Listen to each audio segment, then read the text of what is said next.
donated millions and millions of dollars to Donald Trump, because if you kiss Donald Trump's ass enough, eventually you'll get a job in his administration. And it doesn't matter whether you're a sex trafficker or your husband is an alleged sex trafficker. It doesn't matter what your history is. You could be a convicted felon. It doesn't matter as long as you kiss the ring of Donald Trump. Another one of those people is Dr. Oz. He's going to be in charge of Medicaid and Medicare. This is a reality TV administration that will not end well. The movie will end bad. That's right. This buffoon, Dr. Oz, who I once got into it with, and by the way, we'll talk about that interaction that I had with him. It was less than a year ago, and we got into it. But this is the guy who's going to be in charge of Medicare and Medicaid. Do you remember this video that he put out when he was running against Fetterman and he couldn't defeat Fetterman, who had just recently had a stroke? And this guy's trying to talk about inflation. The guy's never been in a supermarket before in his life. This is Dr. Oz, ladies and gentlemen, the guy who's going to be in charge of our Medicare and Medicaid. Have a listen to this. I thought I'd do some grocery shopping. I'm at Wegner's, and my wife wants some vegetables for crudité, right? So here's a broccoli. That's $2. Not a ton of broccoli there. There's some asparagus. That's $4. Yep. And carrots. That's $4 more. That's $10 of vegetables there. And then we need some guacamole. That's $4 more. And she loves salsa. Yeah, salsa there. $6. Must be a shortage of salsa. Guys, that's $20 for crudité, and this doesn't include the tequila. I mean, that's outrageous. And we got Joe Biden to thank for this. Yeah, really intelligent take, you imbecile. What a buffoon. You want to talk about awkward? That reminded me a little bit of our incoming vice president going into a donut shop and trying to have a conversation with the woman behind the counter. How awkward that is. That's Dr. Oz. The guy never shops for his own food, and he wants to talk to us about $6 guacamole. What an imbecile. What a fool. And he's going to be in charge of Medicaid and Medicare. Do you remember during COVID when Dr. Oz said he's okay with 2 to 3% of children dying so they can open schools? Folks, I'm not making this up. He said it on the Sean Hannity show. Dr. Oz, help us. Well, first, we need our mojo back. Let's start with things that are really critical to the nation where we think we might be able to open without getting into a lot of trouble. I tell you, schools are a very appetizing opportunity. I just saw a nice piece in the Lancet arguing that the opening of schools may only cost us 2 to 3% in terms of total mortality. And, you know, that's any life is a life lost. But to get every child back into a school where they're safely being educated, being fed, and making the most out of their lives with a theoretical risk in the backside, it might be a trade-off some folks would consider. We need to get industry back, supply lines. I mean, things that we can do without putting the nation at risk. Yeah, there you go. We won't put our nation at risk, even though there's a 2 to 3% mortality rate. But let's just open schools. Yeah, go ahead, Dr. Oz. Dr. Oz, help us. Yeah, please help us, Dr. Oz. 2 to 3% of children dying so that they can open schools. This imbecile is going to be in Donald Trump's administration. By the way, Dr. Oz, help us. Please help us. Dr. Oz is a moron. Let's be very clear on that. And I want you to listen to his idea of healthcare. And again, these are his own words. Have a listen to Dr. Oz, in his own words, his idea of healthcare. Now, when you go home today, what should you do? I think you ought to think about 15-minute physicals. Your local hospitals will fund these. They're incredibly inexpensive to run. You can screen thousands of people for almost nothing, and you allow a conversation to take place in more of a festival-like setting. It's not scary. And I mentioned earlier that almost everybody who comes to our 50-minute physicals has a job, but a lot don't have insurance. Give them a way of crawling back out of the abyss of darkness, of fear over not having the help they need, and give them an opportunity, because they don't have the right to health, but they have the right to access, to a chance to get that health. Now, when you go home today, what should you do? I think. So that's Dr. Oz talking about his idea of healthcare. That's Dr. Oz and his idea of healthcare being, well, we should all just go to the hospitals and get a 50-minute physical. Now, obviously, that's absurd. That's his idea of healthcare. That's absurd. But even more troubling, and to remind all of you, Dr. Oz believes that life begins at conception. He's very anti-abortion. Now, keep in mind that CMS has oversight over a wide range of reproductive health policy. So if you're a woman out there worried about controlling your own body, but yet you voted for Donald Trump, you reap what you sow, because this is a guy that's going to make it a lot more difficult for women out there across the country the ability to get a legal abortion. Dr. Oz is an imbecile. He's an imbecile. It's the reason why he couldn't defeat John Fetterman. It's the reason why he looks so awkward when he walks into a supermarket. It's also interesting to me that the MAGA Republicans would even hire this guy and Donald Trump would even hire this guy, considering that he seems to be pro-transgender. I'm a little shocked to hear that, by the way. He seems to be pro-transgender. But he's not going to help women across the country that want the ability to control their own bodies. I'll tell you that right now.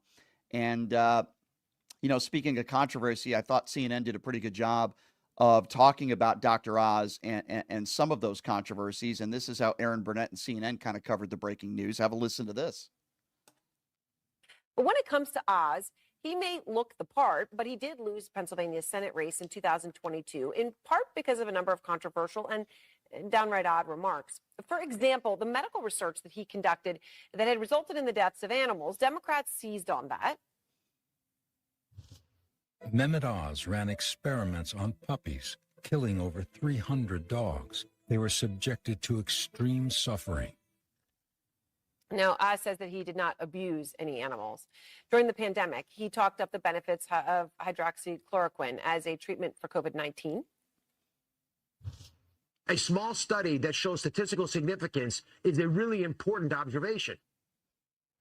Now, the FDA says hydroxychloroquine is unlikely to be an effective treatment for COVID-19. And in this era that we are in, if you happen to doubt the FDA, the Mayo Clinic says it is not recommended for a COVID treatment and notes that studies have shown people who take it are more likely to suffer from heart problems, on top of the fact that it doesn't effectively treat COVID.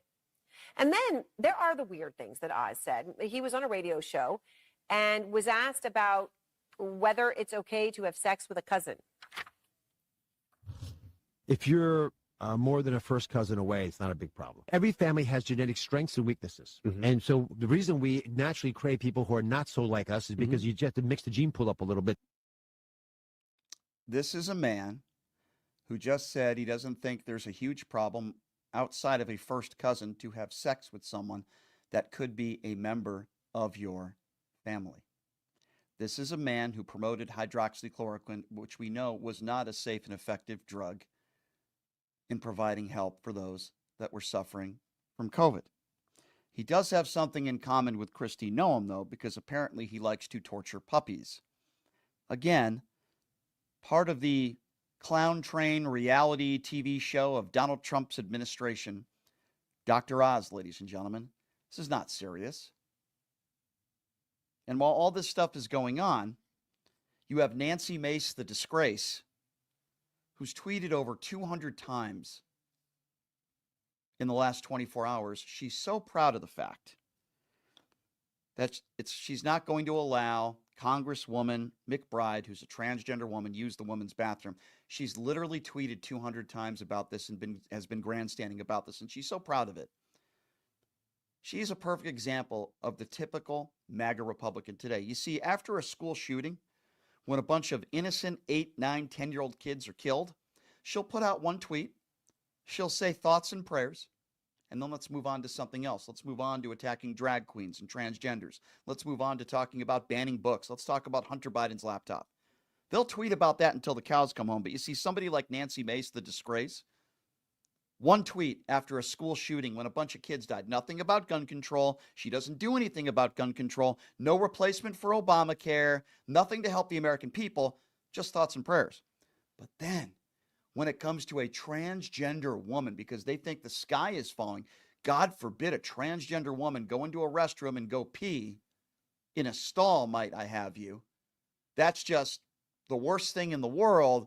She's so proud of the fact that she's not going to let Congresswoman McBride use a female restroom. Again, if you don't believe me, you can go on her social media. She's literally tweeted hundreds of times about this. She's so proud of it. And then she's the one who calls herself the survivor of rape. She's the one who said she had to suffer through sexual abuse. Yet she's the one who supports and continues to support the liable, sexual abusing, adjudicated rapist Donald J. Trump. So I don't want to hear Nancy Mace, or quite frankly, any woman who's ever been the victim of sexual assault, to come crying when they're the ones who actually voted for and support an adjudicated rapist. It's like talking about pedophilia and calling out pedophiles, but hey, you know what? I'm going to let Jeffrey Epstein, when he was alive, babysit my kids. You have no credibility. Nancy Mace, the disgrace, that's exactly what she is. She talks about being a survivor of rape. She talks about sexual abuse, yet she still supports the liable sexual abuser. And she's so proud of herself. She's such a champion. If you listen to conservative talk radio and these buffoons on Fox News and Newsmax, she's so brilliant. She's such a hero. Why? Because she helped pass a bill so that Congresswoman McBride can't use the woman's restroom. Let me repeat, there is zero evidence to suggest that a transgender woman is more likely to commit a crime than a dude who defines as a dude going into a woman's restroom. There's no evidence to suggest that transgender women going into women's restrooms are more likely to commit some sort of crime or sexual assault than anybody else.